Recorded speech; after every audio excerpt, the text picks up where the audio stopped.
আসসালামু আলাইকুম, এক্সপার্ট থেকে মহিবুল্লাহ গালিব বলছি। বর্তমানে আমাদের মোবাইল লকার প্রো ইনস্টলেশনের সময় রিসেট আছে, তো সেটা সমাধান নিয়ে আমাদের আজকে এই ভিডিও। তো সেটার জন্য প্রথমে আমাদের থেকে মোবাইল লকার প্রোর একটি আপডেট অ্যাপ্লিকেশন নিয়ে নিতে হবে আপনাদের, যেটার উপর এইভাবে লেখা থাকবে use our configurator app to set up new device. তো আমাদের এই অ্যাপটা প্রথমে আমরা ওপেন করে নিব। এখানে ক্লিক করে ওপেন করে নিয়ে এখানে ওকে বাটনটা ক্লিক করব, করে এখানে V3 অ্যাপ কিউআর যেটা আছে সেটাকে ওপেন করব। এরপরে আমাদের যে ফোনটাতে আমরা লগ ঢোকাবো সেই ফোনটাকে এভাবে নর্মালি সেট আপ করে চালু করে ফেলবো। করার পর সেম ওয়াইফাইতে অ্যাডমিন ফোন এবং কাস্টমার নিউ ডিভাইসটি কানেক্ট করব। করে এখানে আমাদের যে গুগল লেন্স আছে সেই গুগল লেন্সের উপর ক্লিক করব, করে সব পারমিশন দিয়ে এরপর আমাদের যে কিউআর কোডটা আছে সেটা স্ক্যান করব।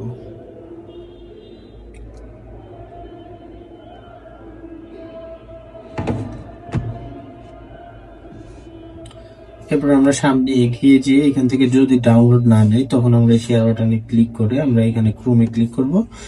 ক্রোমে ক্লিক করার পর কন্টিনিউ বাটনে ক্লিক করে অ্যালাউ দিয়ে ডাউনলোডে ক্লিক করব। ডাউনলোডে নিউতে ক্লিক করার পর এটা ডাউনলোড নিতে শুরু করবে।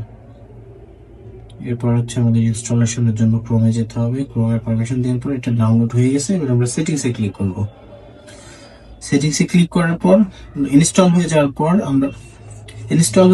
আমরা এখানে ডান বাটনে ক্লিক করে ব্যাকে চলে আসবো। ব্যাকে চলে এসে আমরা চলে যাব সেটিংসে যে আমাদের প্রথমে ফোনের অ্যাবাউটের মধ্যে যেতে হবে। ফোনের অ্যাবাউটের মধ্যে যে একটু নিচে স্ক্রল ডাউন করে সফটওয়্যার ইনফরমেশনের মধ্যে যাব। এরপরে যে বিল নাম্বারটা আছে এটার উপরে 7-8 বার আমরা ক্লিক করব। এই 7-8 বার ক্লিক করার কারণে আমরা কিন্তু যে সিস্টেম ম্যানেজমেন্টের মধ্যে আমরা ডেভেলপার অপশনটা পেয়ে যাব। এখানে যে আমরা ডেভেলপার অপশন পেয়ে গেছি, ডেভেলপার অপশন অন আছে। এবার আমাদের খুঁজে বের করতে হবে ইউএসবি ডিবাগিং, যেটা একটু স্ক্রল ডাউন করলে এখানে ইউএসবি ডিবাগিং পেয়ে গেছি, কিন্তু আমরা এটা অন করবো না, আমরা ওয়্যারলেস ডিবাগিং যেটা আছে এটা অন করব। অন করে এখানে লেখার উপরে ক্লিক করে আমাদের এমন একটা ইন্টারফেস চলে আসবে। এরপরে আমরা এখান থেকে অ্যাডমিন ফোন থেকে কিউআর কোডটা সরিয়ে আমরা এই যে পেয়ার ডিভাইস উইথ পেয়ারিং কোডে ক্লিক করব। করে এখানে স্ক্যান অপশনটা আছে সেটার উপর ক্লিক করবো। করলে দেখবেন আমাদের এই ডিভাইসটা চলে আসবে। এখানে আমরা কোডটা লিখে দিব।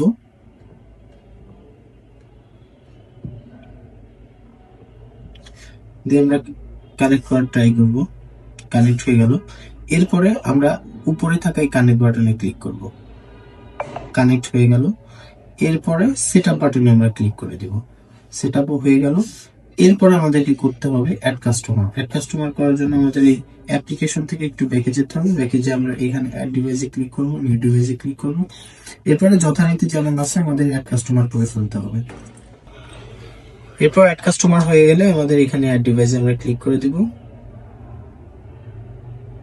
এখানে অ্যাড ডিভাইস হতে একটু টাইম লাগবে। অ্যাড ডিভাইস হয়ে গেলে এই ফর্মগুলো আমরা স্কিপ করে দিতে পারি, চাইলে আপনারা পূরণ করে নেবেন। এরপর এখান থেকে আমরা জাস্ট এখানেই থাকুক এটা, আর আমরা এখান থেকে আমাদের এই ফোনে যে আমাদের মোবাইল লকার প্রো অ্যাপটা সেট আপ হয়ে গেছে, এখানে শুধু উপরে থাকা স্কিপ বাটনে আমরা ক্লিক করে দেবো। স্কিপ বাটনে ক্লিক করলে এখানে জাস্ট কন্টিনিউ বাটনে ক্লিক করে যে পারমিশন গুলো আছে সেগুলো দিয়ে নিতে হবে। তো আমরা প্রথমে পারমিশনটা দিয়ে দিলাম, তারপর কন্টিনিউ বাটনে ক্লিক করে আবার এই পারমিশনটা দিয়ে নিলাম।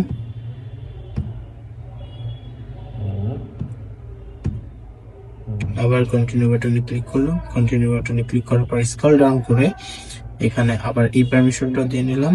এখানে আমাদের যেহেতু ডিনাইড আছে সেজন্য আমাদেরকে সেটিংসে যেতে হবে। সরাসরি সেটিংসে যে আমাদেরকে রেস্ট্রিক্টেড সেটিংস যেটা আছে সেটাকে অফ করতে হবে। এর জন্য আমাদেরকে অ্যাপ্লিকেশনে চলে যেতে হবে, যেভাবে আমাদের সেট আপ করতে হয় অ্যাপ্লিকেশনের উপর থেকে অ্যালাউ রেস্ট্রিক্টেড সেটিংসটাকে অফ করে দিতে হবে আমাদেরকে। এখান থেকে এবার কিন্তু অ্যালাউ করতে দিছে। এরপর আমরা ব্যাকে চলে যাব, যে আবার কন্টিনিউ বাটনে ক্লিক করব। এখান থেকে আমাদের প্লে প্রোটেক্টটা অফ করতে বলতেছে, আমরা প্লে প্রোটেক্ট এখান থেকে অফ করে দিলাম। প্রথমটা টার্ন অফ করলাম। টার্ন অফ করে আমরা ব্যাকে চলে যাব। ব্যাকে যে আমরা এখানে কন্টিনিউ বাটনে ক্লিক করব। এখানে আপনার ফেচিং ডাটা হয়ে গেল। কিন্তু ফেচিং ডাটা হয়ে যাওয়ার পর ফোনটা কিন্তু এবার লক হয়ে গেছে। এরপর আমরা কিন্তু ডিভাইস অপশনে যে কিন্তু অ্যাডমিন ফোন থেকে এখানে আমরা আইডিটা পেয়ে যাচ্ছি। ঠিক আছে, এখানে আমরা কমান্ডে যাব। লক আছে ফোনটা, আমরা এখানে জাস্ট কমান্ড থেকে আনলক ডিভাইসে ক্লিক করলে ফোন কিন্তু আনলক হয়ে গেছে। তো যাদের রিসেট অপশনটা আসতেছে স্ক্যান করার পর, তারা ফোনটাকে চালু করে ঠিক এইভাবেই আপনারা কিন্তু এখান থেকে লক আনলক করতে পারেন। ধন্যবাদ।